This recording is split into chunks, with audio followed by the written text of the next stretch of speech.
week, many of the countries represented here rightly applauded President Obama for leading the effort to confront ISIS. And yet, weeks before, some of these same countries, the same countries that now support confronting ISIS, opposed Israel for confronting Hamas. They evidently don't understand that ISIS and Hamas are branches of the same poisonous tree.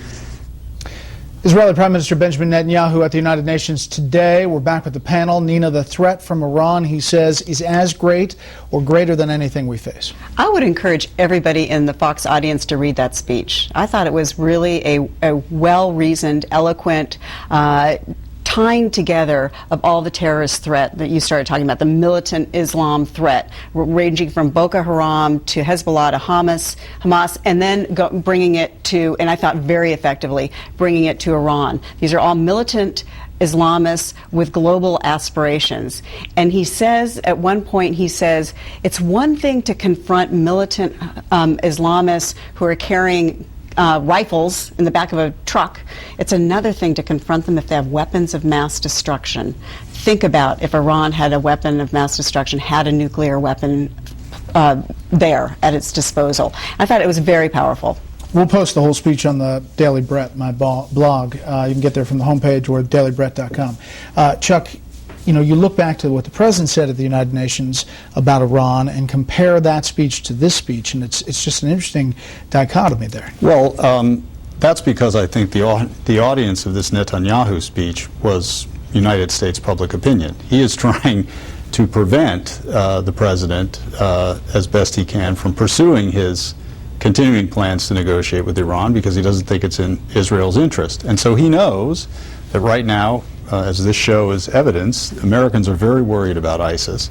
So rhetorically, he lumps them together with Iran. I disagree slightly about how effective that was, because after all, Iran is a Shia state and ISIS is Sunni, and they're enemies. I mean, it's true they're all violent and they're all extreme, but they're enemies with one another, and that actually happens to be a fact that Israel itself is trying to exploit right now because it's quietly working with the Sunnis against various Shia plans. But I think there was a lot in this. He even referred to Derek Jeter in his speech. There was a lot aimed at American public opinion, which he has been effective at influencing in the past. Yeah, he linked ISIS with Hamas as well. Right. You know, I think his argument was there may be different sort of aspects to this threat, but it's all one big threat. And in a way, it was a direct refutation of the arguments that we've heard from the Obama administration, not just recently, but really going back 6 years, where Barack Obama has in effect said, look, these are small threats, they're manageable, and they're disparate. And Netanyahu is saying, no, no, no, this is one big threat, and it requires a global campaign, something that is the opposite of what President Obama said in his NDU speech. But I guess I was struck as I was listening to him and thinking about the United States position on this. You know, the Obama administration today is acting as if it has perfect intelligence on Iran. We will know the precise moment Iran decides to break out. And that, I think, that assumption is sort of the basis of all of our negotiations with Iran. It's why we're sitting down at the table with them right now. And you have to ask yourself, if the President of the United States believes that the intelligence community missed something as great as he now says ISIS is, as great a threat as ISIS is, how can he possibly at the same time believe that we have perfect intelligence on Iran? You can't square the two, and I think if you ask the President to, he would have a difficult time. Mm-hmm. Nina, what do you think the reaction to this is? Is there a reaction policy-wise? And is there a serious threat that that Israel believes the U.S. is going to give away the farm with the negotiations with Iran?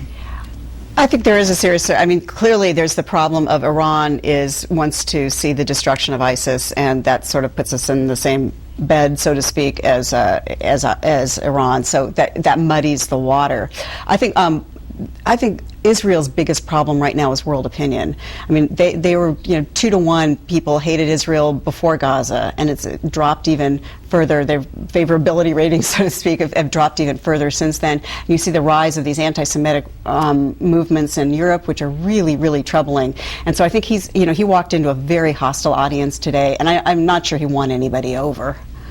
Well, I think that was another one of his objectives, was to basically say to world opinion, you're focusing on us when these people are beheading journalists and so forth and so on. But Nina's right. He is, with respect to the United States, he's very worried that somehow Iran is going to be able to maneuver the United States into giving it a better deal on nuclear in return for some form of under-the-table cooperation Down the on road, do they ISIS. make a deal by the deadline? It doesn't look like it right now, but I do believe the president really wants it. Yeah, I think it's could be. I don't think it'll be by the deadline, but I think they'll make a deal.